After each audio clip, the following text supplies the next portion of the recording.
Hi lovelies, Esther here. Welcome to my channel. I'm laughing because this is actually the second version of this video that I'm making today, because in the first version I went on and on with great passion and clarity and insight about my March card of the month, the Judgment card, which is in fact my April card of the month. Wah wah. My March card is the Four of Wands. So we're rewinding and we're doing this whole reading over. And actually, you know, it helps me highlight something that is really important about my Wheel of Life spread. I'll drop an image right here of my 2024 Wheel of Life spread. You know, it's a 12-card spread with each card representing one of the 12 months of the year to come and a hub card at the center, like the hub of a wheel. But you know, what I always say about the Wheel of Life spread is that all the cards are interconnected, that, you know, it's important to think of it like fractally and holistically. You know, the Wheel of Life is a mandala. It's an image of the whole of our life, of the whole of our psyche, the whole of our world, the whole of this very moment right here and now. I mean, that's really true of all tarot spreads. We tend to think of tarot spreads, as I've been saying in videos recently and in my monthly Mindful Tarot community Zooms, which, parenthesis, if you haven't joined the Mindful Tarot community, I so super urge you to join it. I mean, it's free. I'm just urging you because it would be fun to have you on board. It'd be fun to meet you. Every month I do this free Zoom, third Sunday of the month, 8 o'clock Pacific time. Free for anyone, come on board. Lots of card slinging and teaching and, you know, mayhem and madness. Yeah, join us. Anyway, yeah, so as I've been saying in things like my tarot community Zooms or in videos, we tend to think about spreads really statically and really kind of syntactically, like the syntax of a sentence. We think, okay, here's 3 cards, and I'm going to say, first card is the past, second card is the present, third card is the future. And then I'm going to have to connect each of those cards like a sentence together. I'm going to have to make it flow. But actually, the tarot itself is not syntactical like that. It's not linear like that. It's a mandala. It's a holistic, unified system. The cards are all interrelated. The 5 suits are all interrelated, like a wheel, right? Like a mandala. And the Wheel of Life spread really demonstrates that truth of tarot. So, you know, the April card and the March card are actually connected. They are points on the rim of a wheel. And the March card or the April card or the February card are also connected to the hub. In fact, all the points on the rim are connected to the hub. That's what makes a wheel a wheel. And similarly, I like to say that the cards on one side of the wheel and the other side of the wheel, like the March card and the September card, are connected along the spoke, right? Along the diameter of the wheel, right?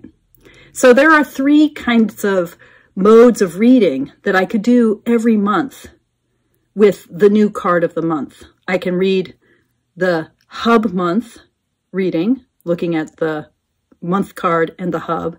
I can read the rim month reading, looking at the month card and its cards that's related to on the rim.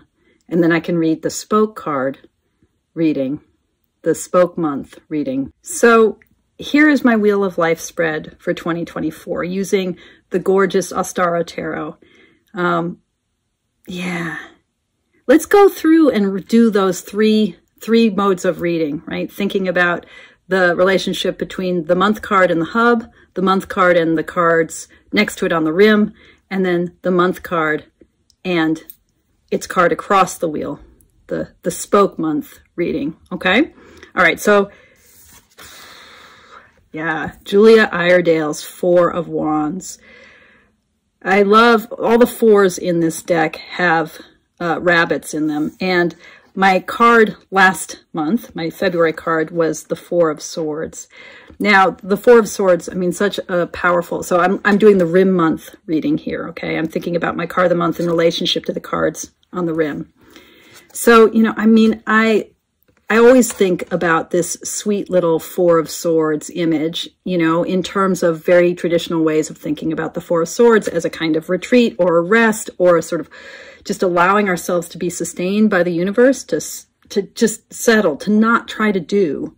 It's one of the many cards in the tarot that indicates a mode of suspension, of halting ourselves. But it often carries a sense of that suspension in the context of, you know, this really intensive discernment activity, decisional activity that the swords are all about. So it's like in the middle of the battle or conflict, or like just thrashing it out in my life, like just meditate, you know, sit a lot of Zen meditation, quiet down, settle in, take a pause, have a ceasefire, to use a traditional kind of image for this card, or the language of the Thoth Tarot. You know, this is the world of peace and truce, which is actually the Two of Swords, but they're related.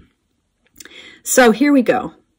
But one of the things that came up for me last month is this sense that something might be sleeping, that there's a part of me that needs maybe to wake up.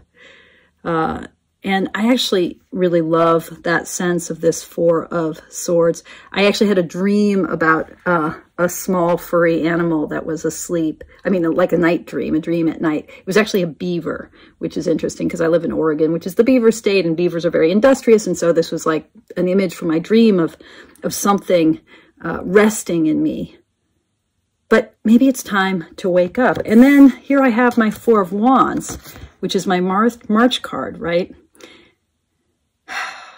And now we have a sense of home and hearth and family. So, you know, this kind of movement in my life right now of a kind of something waking up and maybe coming into, like coming home, coming into a strong sense of the fullness of who I am and of like my karma, my familial kind of heritage, really a sense of, I feel like a kind of reconciliation of all the parts of me, just like this little rabbit family, you know. And in the dream I was saying, where I had the image of the beaver asleep, there was my sister and my brother and I. There were the three of us siblings were in that dream. So this kind of conveys, and I'm the youngest in my family, go figure. So this kind of like a maturation process of a coming home, and very celebratory, very sweet. Now, where this is going to go in April, I know this because I already made this video. My April card is Judgment, right? Which is the ultimate card of waking up. You know, it's the card that's about resurrection and reckoning. That's not the imagery that we see in Molly Applejohn's depiction for the Ostara Tarot. Let me see if I can get this. That is it. Oh, I don't have it here.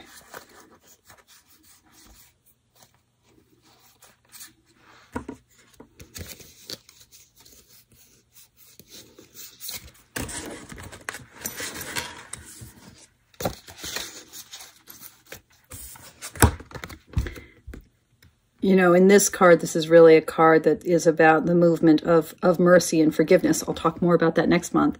But there is, again, in the sense of judgment as a calling, there is a sense of a progression here in the rim cards, from a kind of rest and kind of possibility of waking up, a homecoming, and then a full awakening into one's calling and being called by the angel. So those are the rim month readings, right? Thinking about how this month card relates to the cards around it. The next kind of reading is a hub month reading. Now, my hub card for the Wheel of Life 2024 is my Coachella Burning Man Emperor. And again, like thinking of this homecoming, you know, sort of celebratory kind of, just really welcoming, really hearth, sort of very homebody card, but a sense of the stability of home. So we've got these 2 4s here. And, you know, I had 4s with last month's card too. These 2 4s, the 4 that is the Emperor and the 4 that is the 4 of Wands. So how is the stability and structure and world building of the Emperor, how does that now come home? How am I coming home to myself? Right? I feel like there's something needs to, there needs to, like this is a month or a time in my life of a kind of gathering, maybe a gathering as I move toward the big push of this Judgment card, which is, again, my April card, the 4th month of the year. 4s are really strong for me this year, and 4 is a number that I really resonate with. So lots of 4s, lots of 4 energy, which is always about stability and structure and world building and potentially withholding and restraint. So that's my hub month card.